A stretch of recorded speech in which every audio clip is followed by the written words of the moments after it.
오늘 성경에 보면 제자들이 명절을 앞두고 그들이 고민에 빠졌습니다.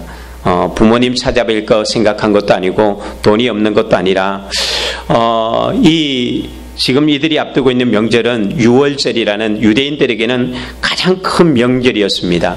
그들이 애굽에서 해방되었던 날, 그래서 구원받은 날, 그래서 가장 큰 명절이어서 이날만큼은 전 세계에서 흩어졌던 디아스포라 유대인들이 이날만큼은 다 예루살렘으로 몰려들게 됩니다.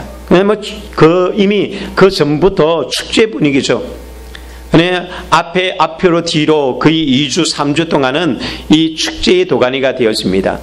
엄청난 절기입니다. 제자들도 바로 그 유월절 음식을 먹기 위해서 마가다락방에 모여서 이제 그들을 설레는 마음들이 있습니다. 그런데 이 축제가 되어야 될 명절이 그들에게 우울해지기 시작했다는 거죠. 예수님께서 이 유월절 식사를 하시면서 식사를 하시다가 갑자기 제자들이 발을 씻겨주는 것입니다. 이것도 이해할 수 없는 것이었죠. 거기에다가 떡을 나눠주면서 받아 먹어라, 이건 내 살이야. 또 포도주를 나눠주면서 이것은 내 피야, 너희를 위해서 흘리는 피, 곧 언약의 피다라고 말씀하시는 것입니다. 주님이 갑자기 왜 이전에 없던 모습으로 왜 우리 발을 씻기고 또 떡을 떼주며 잔을 나누면서 내 살이다, 내 피다라고 말씀하시는지 제자들은 정말 이게 심각해집니다. 갑자기 분위기가 이상해지는 거예요. 그런 가운데 가룟 유다가 뛰쳐나가 버렸잖아요. 12명의 제자들 중에 한 명이 그냥 뛰쳐나가 버렸습니다. 갑자기 이 침묵이 흐르고 이게 심란해지기 시작하는 것이죠. 얼마 전까지만 해도 이들은 야 누가 크냐 막 이렇게 좀 뭔가 기대감이 부풀었는데 이들에게는 이게 좀 근심의 눈빛이 이게 서로가 이게 눈치를 챌 만큼 근심이 몰려오기 시작했습니다. 그것은 굳이 예수님이 아니어도 누구나 알 수 있는 그런 근심빛이 제자들에게 있었습니다. 그래서 주님은 제자들에게 너희들은 마음에 근심하지 말라라고 이야기합니다. 이게 14장에 나와 있는, 아니 14장, 15장, 16장에 나와 있는 마가 다락방에 있는 다락방 강화의 가장 첫 배경입니다. 제자들의 근심. 예수님께서 마지막 죽기 전에 제자들에게 들려줬던 유언과 같은 말씀인데, 그런데 그 유언을 할 때에 제자들의 마음은 근심으로 가득했다는 것입니다. 그런데 예수님은 걱정하지 말아라고 이야기하고 있습니다. 여러분, 이게 유언의 모습입니다.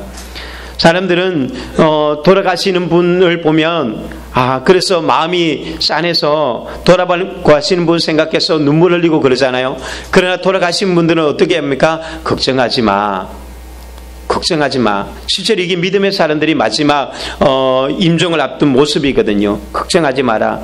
너희들 싸우지 말고 어쨌든 믿음 생활 잘하고, 오히려 떠나는 사람이 남아있는 사람들을 걱정하는 것이죠. 정말 끝까지 승리할 수 있도록. 그게 믿음의 사람들의 모습입니다. 예수님도 제자들이 걱정이었어요. 제자들이 근심하고 또 불안하기도 했던, 그러나 제자들에게 모습에서 이미 그것이 역력하게 보이거든요. 주님은 그들에게 두려워하지 말고 근심하지 말고 걱정하지 말라고 이야기합니다. 이것은 2000년 전의 제자들의 모습만이 아니라 오늘 우리가 살아가는 우리의 모습도 마찬가지입니다. 믿음으로 살아가는 것, 신앙으로 살아가는 데는요, 우리가 이런 부분들이 늘 싸우게 되었습니다. 근심의 문제들, 그것이 우리 인생에 놓여있는 문제이기도 합니다. 정말 우리는 어떻게 하면 근심에서 벗어나고 걱정에서 벗어나고 정말 승리하는 삶을 살아갈 수 있을까? 오늘 이렇게 제자들이 근심에 쌓여있을 때에 예수님은 제자들에게 뭐라고 말씀합니까? 12절에 보면 나를 믿는 자는 내가 하는 일을 하고 그도 할 것이요 또한 그보다 큰 일도 할 것이다. 나를 믿는 사람들은 큰 일도 할 것이다 라고 예수님은 말씀합니다. 아니, 제자들이 지금 모습을 보면 큰일 할 사람 같지 않은데 주님은 이들에게 큰일 할 사람이라고 합니다. 큰일 날 사람이 아니라 큰일 할 사람이라고 얘기합니다. 근데 우리가 보면 우리 잘 모르지만 그래도 제자들의 이렇게 모습을 보면 큰일 날 사람 같지는 않잖아요. 좀 이렇게 큰일 낼 사람, 큰일 날 사람처럼 보인 문제 아들처럼 보이는, 그 중에는 보면 굉장히 좀 이렇게 성질이 급한 제자들도 있었고요. 문제의 제자들이 많이 있었습니다. 세리도 있었죠. 정말 온전하게 믿을 만한 그런 제자들이 있지 않은데 예수님은 뭐라고 말하냐면은 너희들이 큰일을 할 사람이다. 큰 일꾼이다. 여러분, 이것이 바로 하나님께서 저와 여러분을 부르셨을 때에 보는 관점이랍니다. 그냥 여러분들을 불렀던 것이 아니라 불러놓고 너희들은 큰일 할 사람이야. 여러분 좌우에 옆에 있는 분들이 바로 그런 사람들이에요. 대단한 사람들입니다. 위대하신 분들. 밥을 많이 먹어서 위대한 분이 아니라 incredible, 믿을 수 없는 정말 대단한 여러분들 좌우에 있는 분들이거든요. 한번 인사 좀 할까요? 큰일 할 사람이군요. 발음 잘 하셔야 돼요. 큰일 날 사람이네요. 이렇게 하면 안 됩니다.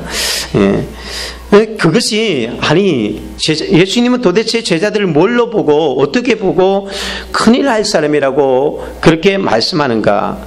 하나님은 꼭 이상하게 보는 것 같지만 성경에는요, 그게 이 제자들에게만 했던 이야기라 일관적으로 하나님께서 당신이 부르신 사람들에게는 다 그 비전을 가지고 있는 거예요.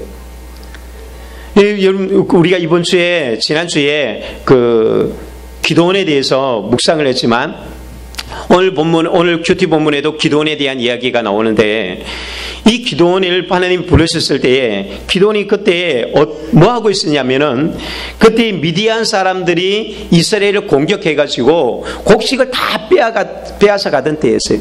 그러니까 기도원은 겁이 나서 자기 뒷마당에서 곡식을 타작하고 있는 거예요. 소리 날까봐 조용하게. 너무나 소심하고 두려움이 많았던. 그래서 이 사사기 6장에 보면 그 사사기 6장에는 두려움이라는 단어가 몇 번이나 등장합니다.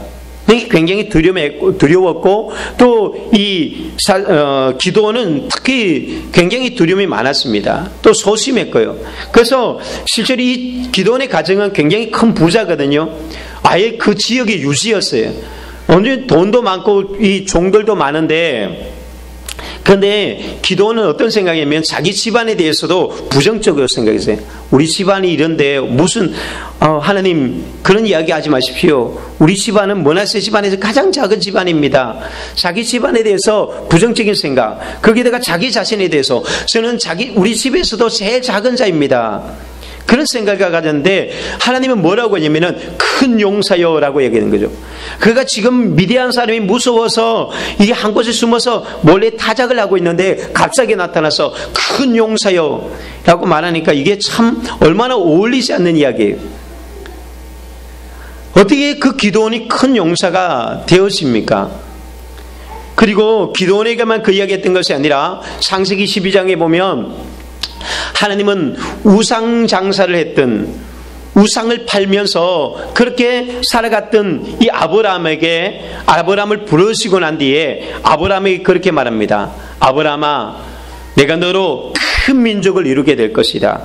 너의 자손들이 하늘의 별처럼 바다의 모래알처럼 많아질 것이다. 너로 말미암아 민족들이 복을 받을 것이다. 너는 큰 사람이 돼. 큰 민족의 조상이 될 거야. 그런데 그때 아브라함의 모습은 어떤지 아십니까? 나이 75세가 되고 80이 되도록 그에게는 자녀가 한 명도 없습니다. 그런 아브라함에게 큰 민족을 이루겠다라는 이 표현은 너무나 어울리지 않는 표현이거든요. 정말 놀리는 이야기처럼 들려집니다. 그런데 하나님은 아브라함이 그렇게 말씀하셨다는 거죠. 우리가 또 수요일날 말씀을 나누고 있는 이 다윗의 이야기 보면, 다윗이 이 사울에게 쫓겨서 도망치고 막 다닙니다. 그런데 그가 도망치고 다니는데 사울 왕이 다윗을 보고 뭐라고 하냐면은, 자기가 다윗을 죽이려고 하면서도 다윗에 대해서는 너는 큰 일을 이룰 것이다. 반드시 네가 승리할 것이다 라고 이야기합니다. 원수들도 하나님의 사람을 볼 때에 때로는 쉽게 보지 못하는 거예요. 저놈 큰일 할 놈인데, 이게 믿음의 사람들이. 그런데 말로만 끝났습니까? 이게 말로만 그랬다면 정말 놀리는 거잖아요. 사람 갖고 노는 것 아닙니까? 말장난하는 거잖아요. 그러나 그렇지 않다는 것입니다. 실제로 기도원은 오늘 본문에 보면 300명의 용사를 모았거든요. 이 이 32,000명 중에 300명만 데리고 몇 명과 싸우냐면은 바로 13만 대군과 싸워서 승리하게 되었습니다. 그러니까 큰 용사 아닙니까? 아브라함은 정말로 모든 민족의 지금 지구 인구의 3분의 2가 아브라함을 아버지라고 부를 만큼 절반 가까이가 절반이 이렇게 아브라함을 뭐라고 하느냐? 아버지라고 그렇게 부르고 있어요. 믿음의 조상으로 부르고 있다는 것입니다. 그 꿈은 정확했는 거예요. 다윗은 어땠습니까? King of the King, 왕 중의 왕 아닙니까? 그 이스라엘의 이 모든 열왕들 중에 가장 위대한 왕, 그것이 바로 다윗이었습니다. 그는 이새의 가정에서 가장 막내였고 양치는 소년에 불과했지만 하나님이 그를 부르는 순간에, 그에게 기름 붓는 순간에 그 위대한 역사가 나타난 거예요. 12제자들은 어떻습니까? 어부 출신이었고 세리 출신이었고 세상에서 문제가 있었던 그 12제자들, 그러나 주님이 불렀을 때에 그들은 열방을 변화시키는 사람, 민족을 변화시켰고요, 열방을 바꿨던 사람들이 바로 이 12명의 제자였다는 거예요. 그러니까 오늘 주님께서 제자들에게 너희들이 큰 일을 한다라는 이야기는 절대로 거짓말이 아닙니다. 하나님께서 저와 여러분에게 너희들은 큰 일을 할 사람이라고 말씀하는 것은요, 그냥 우리에게 뜬구름 잡게 만드는 이야기가 아닙니다. 그것은 실제적인 이야기라는 것입니다. 여러분, 세상에는요 꿈을 꾸는 사람들이 두 종류가 있습니다. 어떤 사람들 정말 꿈을 엄청난 큰 꿈을 꾸는 사람도 있어요. 그런데 보면은 막 어렸을 때 보면 나는 뭐가 될 거야 엄청나게 나팔 불고 그렇게 돌아다녔던 사람들이 있어요. 그런데 알고 보면 나중에 보니까 뭐야 너 학교 나갈 때 잘 나간다고 막 그렇게 했더니 이게 뭐야? 정말 그런 사람이 있는가 하면 어떤 사람은요 너무나 평범하게 너도 꿈이 뭐냐? 꿈도 없어요. 그냥 먹고 사는 거죠 뭐. 그런데 그랬던 사람이 어느 날 위대한 역사를 만들어가는 사람이 있거든요. 여기에 보면 하나님이 불렀던 사람들의 모습은 마찬가지예요. 아브라함도 그런 꿈을 꾸지도 않고, 또 다윗도, 기드온도, 제자들도, 물론 제자들은 좀 예수님과 다른 꿈을 꾸긴 꿨죠. 그들은 평범하게 살고 싶었어요. 아브라함도 하나님께, 하나님 나 큰 민족 그거 필요 없습니다. 그냥 아들 하나라도 주십시오. 그게 아브라함의 꿈이었어요. 그냥 아들 하나 잘나서 키우면 그거로 족합니다 라고 했습니다. 다윗요? 다윗이 위대한 왕이 되겠다고 꿈을 꾸었습니까? 아니에요. 그들은 그저 평범하게 살고 싶었던 거예요. 그러나 하나님은 그들을 어떻게 위대한 사람으로 만들어 버렸다는 것입니다. 무엇이 꿈을 완성합니까? 하나님의 꿈이에요. 하나님이 주신 꿈은요, 그것은 반드시 실제가 되었습니다. 그러나 우리가 가진 꿈은, 어떤 사람들의 꿈은 엄청나게 큰 꿈을 꾸지만 그러나 아무것도 없는 사람도 있는 거예요. 그러기에 우리에게 중요한 것은요, 하나님의 꿈이거든요. 조금 전에 불렀던 찬양처럼 우리가 이런 하나님의 원대한 꿈을 품는 사람, 그것이 믿음의 그리스도인들은 바로 이 하나님의 꿈을 꾸는 사람이기에 또한 그 꿈을 가지고 나가면 우리는 평범하게 살 수가 없는 존재다라는 것입니다. 그러면 어떻게 그것이 가능합니까? 오늘 두 가지 우리가 이 사실만 알면, 어떻게 보면 실제로는 한 가지인데 너무나 간단한 것이에요. 누구나 다 아는 거예요. 교회 다니면.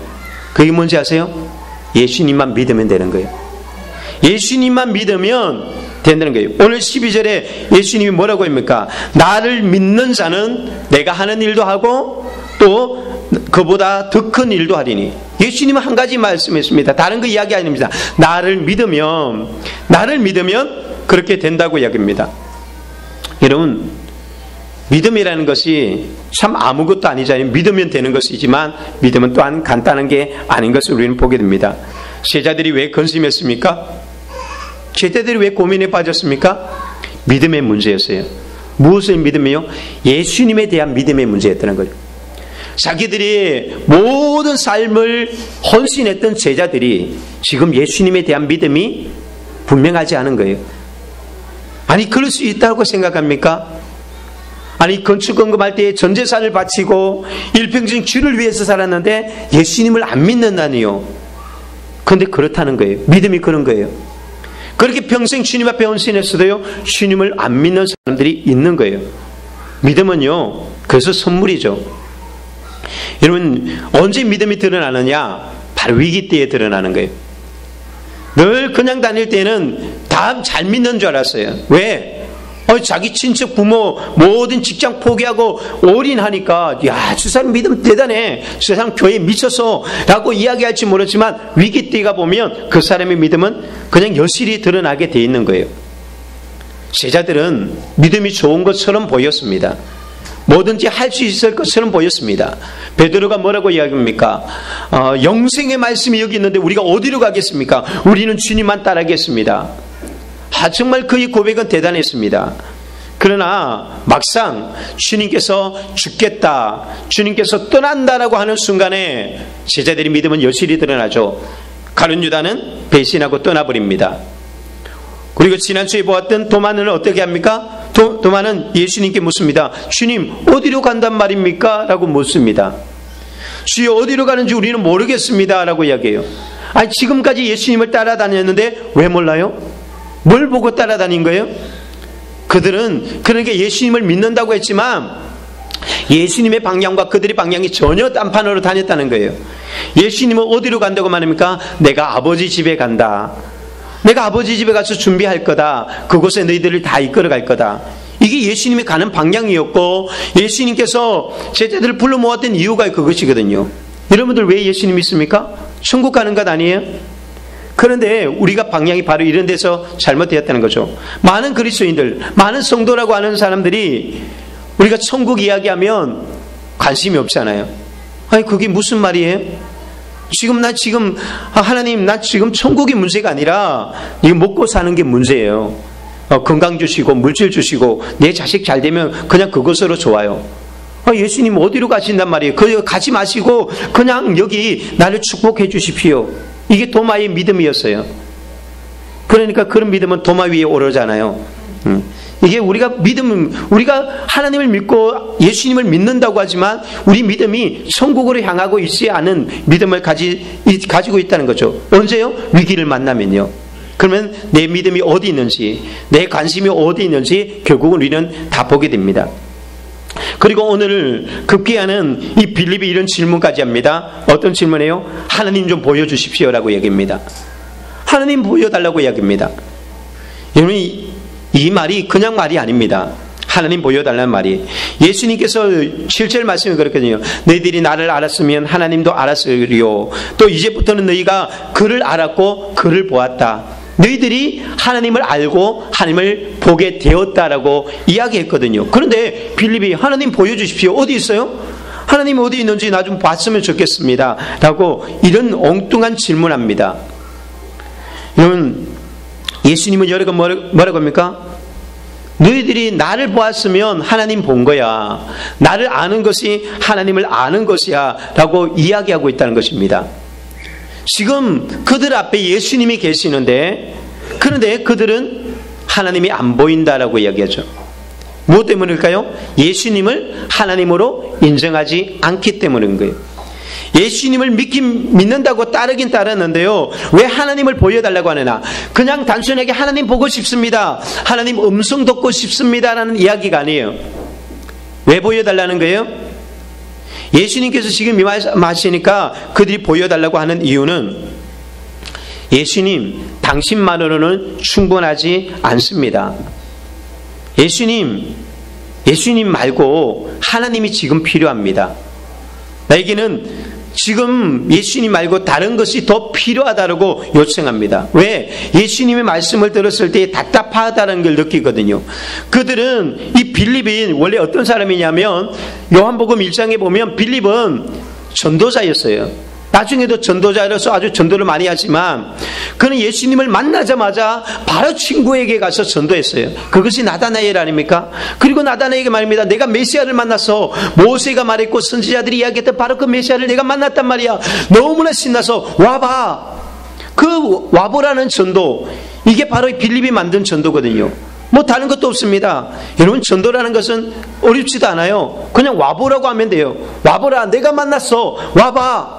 그랬더니 바로 이 나다나엘이 와서 예수님을 만나고 그도 예수님을 믿게 되거든요.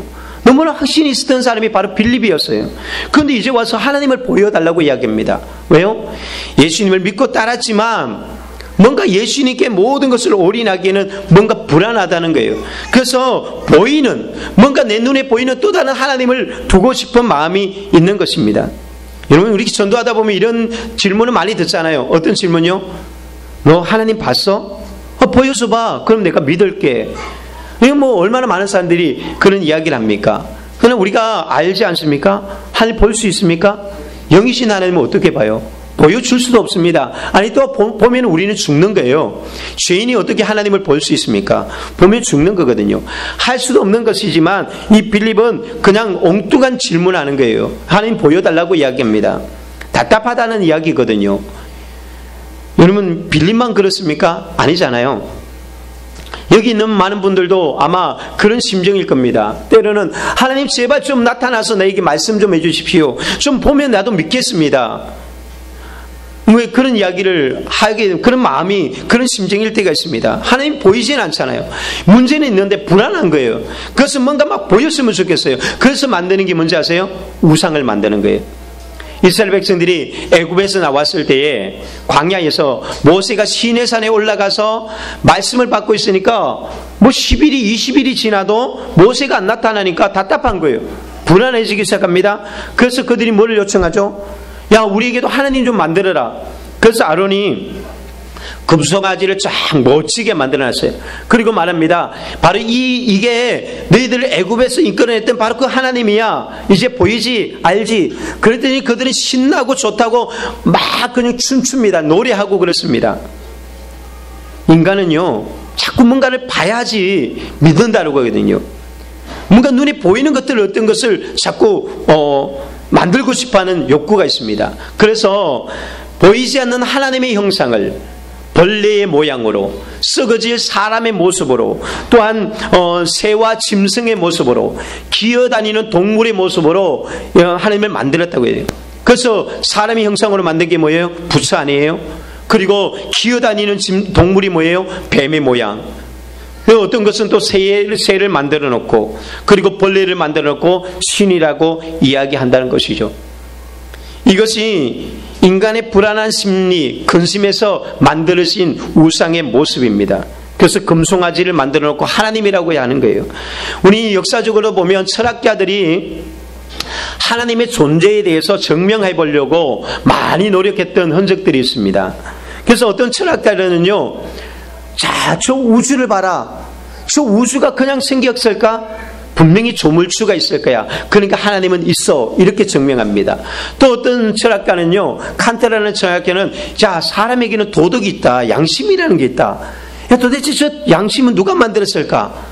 아니, 겉으로 드러나는 것은 동물들은 이렇게 동물과 똑같이 만들었지만 보니까 사람에게는 양심이 있어. 도대체 저 양심은 누가 만들지? 그래, 저것은 하나님이 만들어준 거야. 하나님이 있을 거야. 이렇게 많은 사람. 또 어떤 사람은요, 야, 또 보니까 모든 게 목적이 있는 것 같아. 마이크를 만든 목적, 그리고 자동차도 목적이 있고 나무도 목적이 있고 모든 게 목적이 있는 거 보니까 그래, 세상은 우연히 만들어진 것이 아니라 뭔가 어떤 조물주에 의해서 목적을 향해서 다 만들어져 가는 것 같아.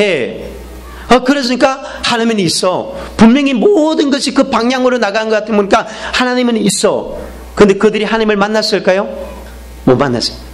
하나님이 계시다라는 것은 인정하는데 하나님을 만나지는 못한 거예요. 왜 그럴까요? 오늘 예수님이 말하잖아요. 나를 알았더라면 하나님을 안다. 예수님을 통해서만 하나님을 만나거든요. 그때 비로소 하나님을 경험하게 되는 거예요. 나를 본 자가 하나님을 본 자고, 예수님을 만난 사람이 바로 하나님을 만난 사람이고, 예수님을 제대로 알면 하나님을 제대로 아는 것이거든요. 그러니까 이들의 믿음의 문제는 결국 어디의 문제입니까? 예수님을 제대로 몰랐던 거예요. 그래서 예수님은 오늘 9절에 말하지 않습니까? 나를 알지 못하느냐, 네가 나를 알지 못하느냐. 이것이 요한복음에서 계속해서 말하고 있는 거예요. 뭐예요? 예수님은 누구신가? 이 질문 속에 계속 나가는 거예요. 여러분, 예수님은 누구십니까?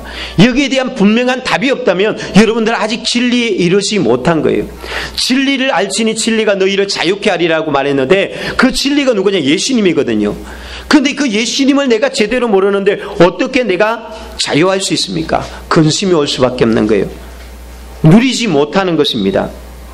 여러분, 예수님을 알아야 된다 했거든요. 알미라는 것은요, 몇 가지가 있습니다. 기본적으로 알면 우리가 눈으로 보고 귀로 들으면서 정보가 들어와서 아는 일반적인 지식이 있습니다. 우리는 그렇게 해서 예수님에 대해서, 하나님에 대해서, 성경에 대해서 알게 되었습니다. 그것은 교회 안 다녀도 많은 사람들이 알고 있습니다. 예수님에 대해서 알고 있는 거예요. 그러나 그 지식을 예수님이 말하지 않는다는 거죠. 두 번째 알미 뭘까요? 두 번째 알면 바로 마음과 마음, 가슴과 가슴으로 아는 것이 있습니다. 이건 말하지 않아도 표현하지 못해도 그래도 그냥 눈빛으로만으로도 다 아는 것이 있습니다. 부모가 자녀의 마음을 아는 것처럼, 또 사랑하는 사람이 사랑하는 사람의 마음을 아는 것처럼 마음과 마음으로 아는 지식이 있어요. 이건 조금 더 차원이 달리죠. 그런데 더 차원이 높은 것이 있는 것이 바로 영입니다. 영적인 지식. 이 영지주의자라는 것이 바로 영적인 지식을 가진 사람을 이야기하는데, 그런 지식을 뛰어넘어서 영어로만 알게 되는 지식이 있어요.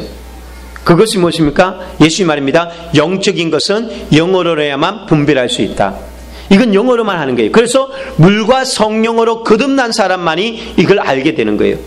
예수님에 대해서 아는 것은 거듭나지 않으면 알 수가 없는 거예요. 이건 영적인 경험이에요. 육적인 경험으로는 안 되는 거예요. 교회에 나왔기 때문에, 오늘 말씀 들었기 때문에 아는 것이 아니고, 또 우리가 보았기 때문에 믿을 수 있는 것도 아니에요. 영적인 사건이 있어야 한다는 것이죠. 바로 그리스도를 진정을 아는 것은 지금 자신 앞에 그리스도가 있다고 해서 아는 것이 아니에요. 그들이 경험했기 때문에 아는 거예요. 예수님이 오늘 그런 이야기를 하죠. 9절에 내가 이렇게 오래 너희와 함께 있으래. 내가 이렇게 오래 있었는데 왜 모르냐라는 답답한 마음을 냅니다. 거기서 우리 뭘 이야기합니까? 오래 다녀도 모른다는 거예요. 오래 다녔다고 아는 것이 아니에요. 성경을 많이 안다고 아는 것도 아니라는 거예요. 예수님에 대해서 아는 것은 바로 그렇게 알아지는 건 아니에요. 결국 언제 압니까? 성령이 그들에게 임했을 때 그들은 십자가도 알고 예수님에 대해서 알게 되어지는 것입니다. 여러분, 오늘 저와 여러분들이 그 예수님에 대해서 정말 제대로 영안의 눈이 뜨여서, 영안의 귀가 열려서 제대로 알게 되기를 예수님을 축복합니다. 알면 보이는 거예요. 아는 만큼 보이고 아는 만큼 들리거든요. 이 설교 말씀이 들립니까? 실제로 이 본문이 굉장히 어렵거든요. 정말 저도 굉장히 씨름을 많이 했어요. 이 어려운 걸 어떻게 설명해야 될까? 예수님이 내가 하나님 안에, 하나님이 내 안에, 이런 본문 이야기가 얼마나 어려워요. 예수님이 발을 씻어주면서 떡을 떼주면서 포도를 주면서 제자들은 도무지 이해가 안 되는 거예요. 여러분들 이게 이해가 된다면 여러분들은 거듭난 사람이에요. 여러분 이것이 정말 믿어진다면 거듭난 사람이에요. 그러나 도무지 저게 무슨 말일까? 여러분 이게 아는 만큼 우리가 보이고 들리게 돼 있거든요. 그리고 믿는 만큼 우리는 경험하게 되는 거예요. 그래서 우리는 어떻게 해야 될까요? 알아야 돼요. 믿음은요 언제 생깁니까? 들음에서 생기는 거예요. 말씀을 자꾸 배워야 돼요. 말씀을 자꾸 듣고 그러면서 주님에 대해서 알아가면서 믿음이 자라게 되어지고, 그 믿음이 자라면서 우리는 하나님에 대한 경험적인 알미 풍부해지게 되는 거예요. 그래서 확신에 가지게 되어지는 거죠. 여러분 심지어는 세례 요한이 바로 예수님을 위해서 일평생을 바쳤던 사람이거든요. 그렇게 헌신했던 사람이에요. 그런데 그가 어느 날 감옥에 갇히게 됩니다. 그런데 그에게 의문이 들기 시작한 거예요. 저분이 진짜 메시아가 맞는가? 그래서 제자들을 보내서 묻습니다. 오실 그분이 정말 당신입니까? 아니면 우리가 다른 메시아를 기다려야 합니까?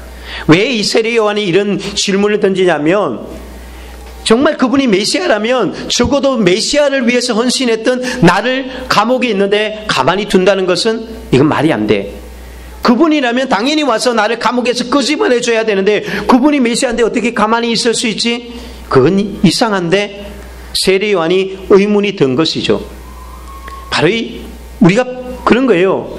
이런 사람도 이렇게 의문을 가지게 돼요. 그때 이 주님 뭐라고 하죠? 친절하게 그 온 제자들에게 다 보여줍니다. 눈먼 자가 보게 되고 걷지 못하는 자가 걷게 되고 나병한 자가 치유되어지고 또한 가난한 자에게 복음이 전파되는 것을 보고 또 그들에게 요한에게 가서 그대로 말해주라고 합니다. 너희들이 보고 들은 것을 요한에게 가서 말해주라. 그렇게 이야기합니다. 그리고 나서 세례 요한은 어떻게 되는지 아세요? 바로 그렇게 주를 위해서 순교를 기꺼이 맞이하게 됩니다. 주님을 알고 주님에 대한 분명한 믿음이 있을 때에 그 죽음도 두려워하지 않는 그 상황까지 가게 되는 믿음이 있는 거예요. 여러분, 바로 2000년 전에 예수님을 다 보고도 예수님으로부터 직접 말씀을 들었던 제자도 예수님을 못 믿었다고 생각하면 오늘 저와 여러분들이 예수님을 믿는다는 것은 정말 기적 중에 기적일 수밖에 없는 거예요. 보이지 않는 하나님, 아니 보지 못했던 예수님을 그냥 이 말씀을 듣고 그냥 앞에 있는 젊은 목사 이야기 듣고 예수님을 믿는다? 그것은 내가 대단해서 여러분들 믿게 하는 것이 아니라 하나님이 믿게 하는 거예요. 하나님의 은혜가 아니면 도무지 그 믿음은 올 수가 없습니다. 저와 여러분에게 하나님의 은혜가 있기를 원합니다. 여러분 왜 못 볼까요? 왜 못 들릴까요? 이유는요, 관심이 없으면요 안 보이는 거예요. 또 한 가지는 뭐냐면 내가 보려는 것만 보니까 다른 건 안 보이는 거예요. 여러분 수십 년 이 쌍용동에 다녔어도 여러분 여기 다 알고 있습니까? 내가 보는 것만 보고 있습니다.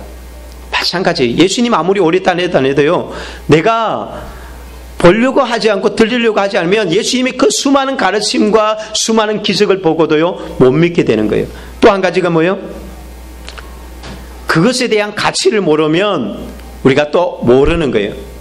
그러니까 여러분 산에 올라간다고 해서 다 행제를 만납니까? 누가 산삼을 캐죠? 산삼을 아는 사람이 산삼을 캐는 거죠. 그것을 가치를 아는 사람이 좋은 이 약속들을 약속이라든지 이 나물들을 캐지 않습니까? 똑같이 산에 가는데 저건 뭐야 그냥 잡초 아니야 라고 하는 사람이 있는가 하면 어떤 사람은 야 저거 삼삼이야 그러는 거예요. 가치를 아는 사람은 보는 눈이 틀린 거예요. 수많은 그림이 있는데 저 그림은 그냥 어떤 사람에게는 500원짜리 1000원짜리밖에 안 되지만 그런데 가치를 아는 사람에게는 몇십억짜리 그림이 되는 거예요. 결국은 바로 예수님도 마찬가지예요. 예수님의 가치를 아는 사람은 예수님을 제대로 보지만 그러나 예수님의 가치를 모르니까 그냥 넘겨짓는 거죠. 그냥 흘러가는 거예요. 그래서 하나님을 보여달라고 이야기합니다. 그래서 하나님 예수님 말고 다른 것이 더 필요하다가 이게 바로 믿음 없는 자의 모습이에요. 이런 풍랑을 만나고 어려움을 만나면 믿음은 떠나거든요. 제자들이 풍랑을 만났을 때에 막 그런 예수님 우리 죽게 되었습니다라고 그러니까 예수님이 뭐라고 얘기합니까? 야 너희들 믿음이 어디 있느냐? 너희 믿음이 왜 없느냐라고 그렇게 책망하는 이야기를 합니다. 여러분 풍랑 만날 때 우리 믿음은 다 드러나거든요. 믿음이 어디 있는지 알게 되었습니다. 우리 믿음은 바로 거기서 내 믿음이 진짜 예수님이면 되는지 확실하게 드러난다는 거죠.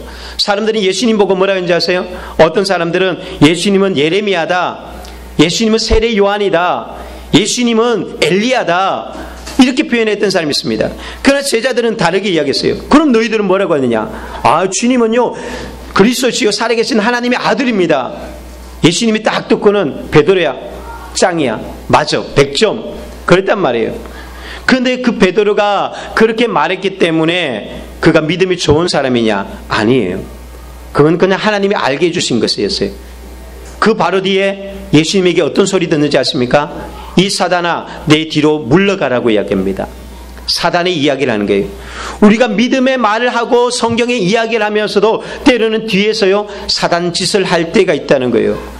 여러분 믿음은요 말한다고 해서 되는 것이 아니에요. 빌립이 그렇게 전도 잘하고요 또 베드로가 그렇게 신앙 고백 잘했어도요 믿음이 있었던 게 아니라 결국 어떻게 합니까? 떠나버리고 배신하게 되지 않습니까? 세례 요한도 마찬가지지만 우리는 무엇을 통해서 알게 됩니까? 예수님 말입니다.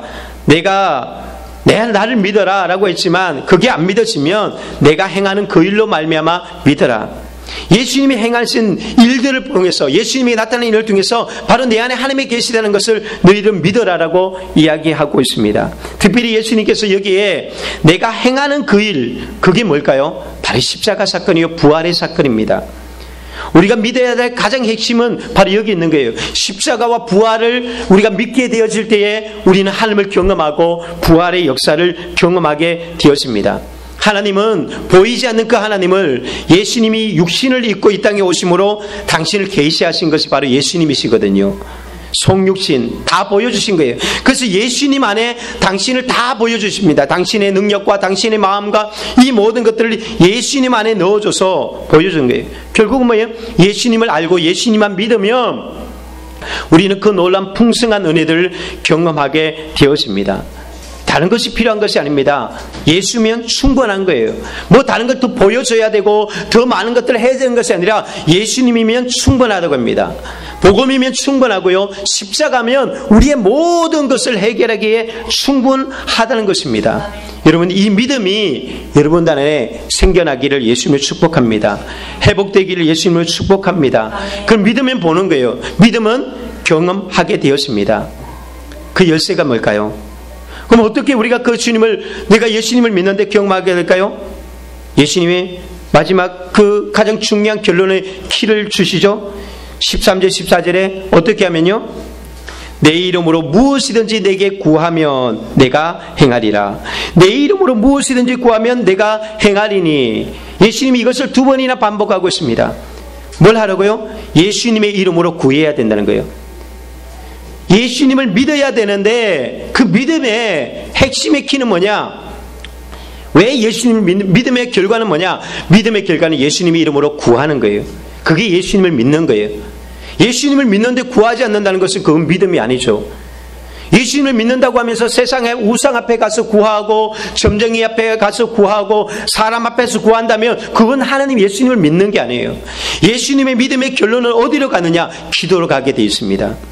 예수님을 믿어도 복음을 믿는데 왜 우리는 경험하지 안 됩니까? 왜 안 됩니까? 기도하지 않으니까 안 되는 거죠. 야고보서 4장 2절에 그렇게 말했거든요. 너희들이 얻지 못하는 것은 구하지 않기 때문이다 라고 이야기합니다. 예수님이 제자들이 귀신을 쫓아내지 못하고 있을 때에 제자들이 예수님께 묻습니다. 예수님, 왜 우리는 안 되죠? 왜 우리는 귀신을 쫓아낼 수 없죠? 그때 예수님 말합니다. 기도 외에는 이런 유가 나갈 수 없다라고 얘기해요. 이런 종류는 기도 외에는 방법이 없다. 예수님의 능력, 예수님께서 보여주셨던 예수님이 하신 일, 너희들이 나를 믿으면 내가 한 일들을 너희들도 할 것이요라고 있거든요. 예수님이 그 일을 어떻게 가능한가? 예수님, 우리는 어떻게 하면 할 수 있습니까? 비밀은 한 가지, 기도하면 된다는 것입니다. 구하면 너는 내게 부르짖어라, 내가 그 비밀을 가르쳐 주겠다고 예레미야 33장 3절에 이야기했거든요. 예수님이 말합니다. 구하라, 준다. 찾으면 찾게 될 것이고 두드리면 열리게 될 것이다. 기도가 비밀이다. 산상수훈의 핵심도 기도였어요. 기도가 열쇠다. 그의 나라와 의를 구하라, 구하고 찾고 두드리라, 그러면 너에게 이른다. 어떻게 기도하죠? 하늘에 계신 우리 아버지 이름이 거룩히 여김을 받으시오며. 예수님이 기도하는 방법을 가르쳐 주었습니다. 기도가 답이라고 예수님이 말씀하는 거예요. 그래서 바울도 이야기합니다. 아무것도 염려하지 말고 오직 염려하지 말고 오직 모든 일에 기도와 간구로, 모든 일에 기도와 간구로 하나님께 아뢰라. 그리하면 하나님이 지키시리라. 이게 약속이거든요. 근심하지 말고 두려워하지 말고 뭐 하라고요? 기도하라고요. 이것이 바로 하나님의 답이에요. 우리가 지난주에 사람이 몇 시간 근심한다고요? 3시간. 많게는 4시간 동안 하루에 근심한대요. 아휴. 그러길 3시간 하는 거예요. 그 아휴를 대신에 뭐로 바꾸는 거예요? 주여로 바꾸면 돼요. 주여 긍휼히 여겨 주십시오. 근심을 하나님께로 가져가면 주님께서 불쌍히 여겨 건져주신다고 성경은 이야기하고 있습니다. 우리의 이 키는 바로 여기 있는 거예요. 우리가 어떻게 그 위대한 일을 할 수 있는가? 나 같은 죄인이, 나는 연약한데, 나 같은 겁쟁이가, 겁많은 내가 어떻게, 나는 우리 집에서도 외면당했고 왕따당했고 사람들에게도 외면당했던 내가 어떻게 그 일을 합니까? 그런 제자들이 어떻게 그리 합니까? 기도다라고 얘기합니다. 구하라. 그래서 제자들은 예수님이 떠나고 난 뒤에 어떻게 합니까? 전심으로 기도하는 거예요. 그랬을 때 그들에게 능력이 덧입혀서 예수님이 일을 하잖아요. 눈먼 자를 뜨게 만들고 걷지 못하는 자를 걷게 만드는 것이 제자들이 그 일을 했다라고 이야기합니다. 여러분, 예수님이 떠나도 걱정 없는 것이 바로 이긴 거예요. 내가 떠나도 너희들 걱정하지 말아요. 예수님이 떠났는데 왜 걱정 안 합니까?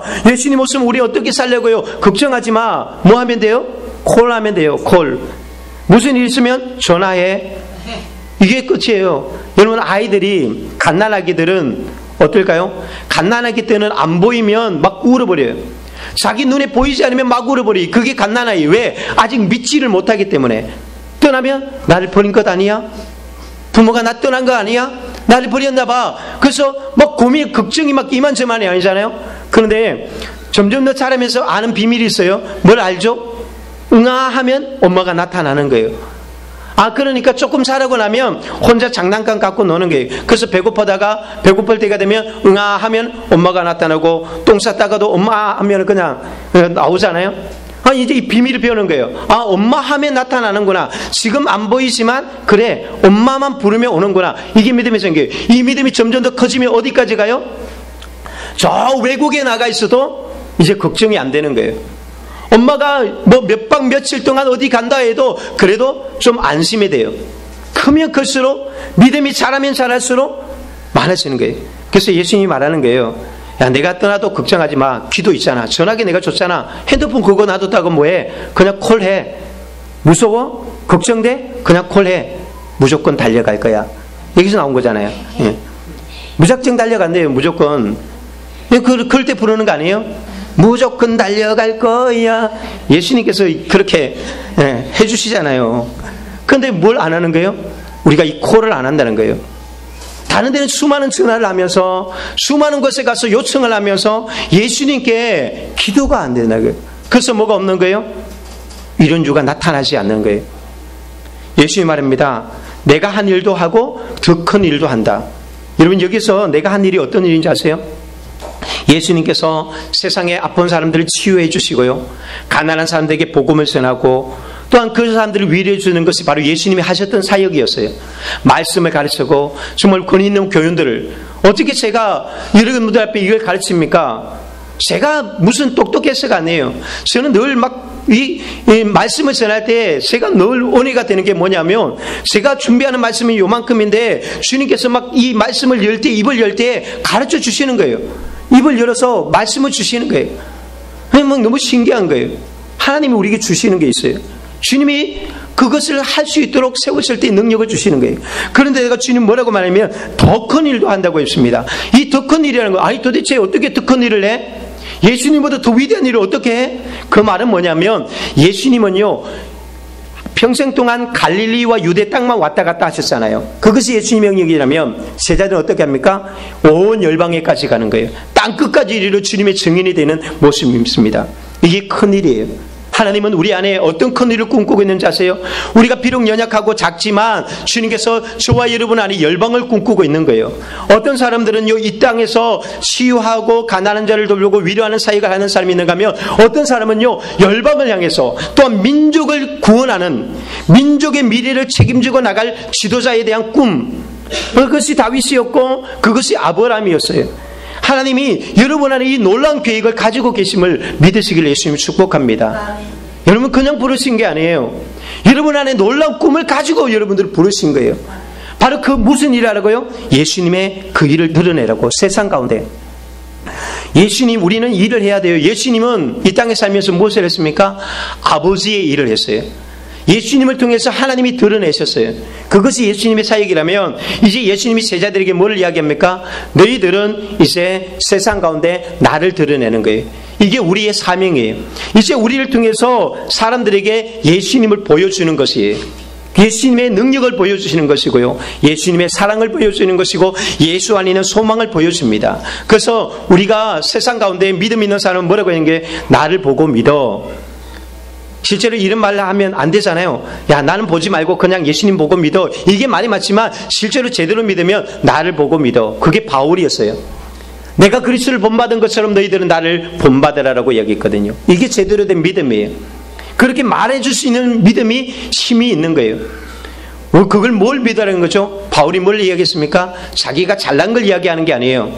나의 나 된 것은 하나님의 은혜로 된 거야. 봐, 나 같은 사람이 주님이 나를 바꿔놔서 이런데도 하나님이 없다고 말할 수 있어? 어떻게 하나님을 부인할 수 있어? 나는 부인할 수가 없어. 나 같은 죄인이 이렇게 되었다는 건 나는 도무지 나도 이해가 안 돼. 그러니까 너도 믿어. 그러면 너도 그렇게 될 거야. 이게 우리가 보여주는 거예요. 어떻게 보이지 않는 그리스도, 그 보이지 않는 하나님을 세상 가운데 증거하겠습니까? 이렇게 나타나야 되는 거예요. 그러면 어떻게 해요? 예수님을 믿고 기도하면 되는 거예요. 그러면 누가 한다고요? 예수님이 한다고요. 내가 행하리니, 내가 해주겠다는 거예요. 우리가 할 일은 가장 큰 사역은 뭐냐? 우리가 해야 될 가장 중요한 사역은요, 기도예요. 어떤 것보다 중요한 것은요, 여러분들이 다 해도 기도 없으면 그건 내 일이 되는 거예요. 그러나 기도하면 하나님의 일이 되는 거예요.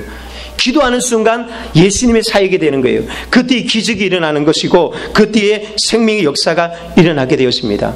여러분, 근심되는 일이 있습니까? 하나님을 믿으십시오. 예수님을 믿으십시오. 그분은 전능하십니다. 그분이 우리 안에 계십니다. 우리가 구하기만 하면 우리에게 놀라운 일을 행하신다고 주님은 말씀하셨습니다. 혼자가 아닙니다. 내 힘으로 하라는 것이 아닙니다. 힘들 때 콜하라고만 합니다. 그러면 언제라도 주님은 오셔서 그 문제를 해결해 줍니다. 예수님 때문에 이제 우리에게는 모든 가능성이 열어졌습니다. 믿음을 가지고 선포하고 믿음으로 구하십시오. 그래서 큰 일을 행하시는 저와 여러분의 되기를 예수님을 축원드립니다. 아멘.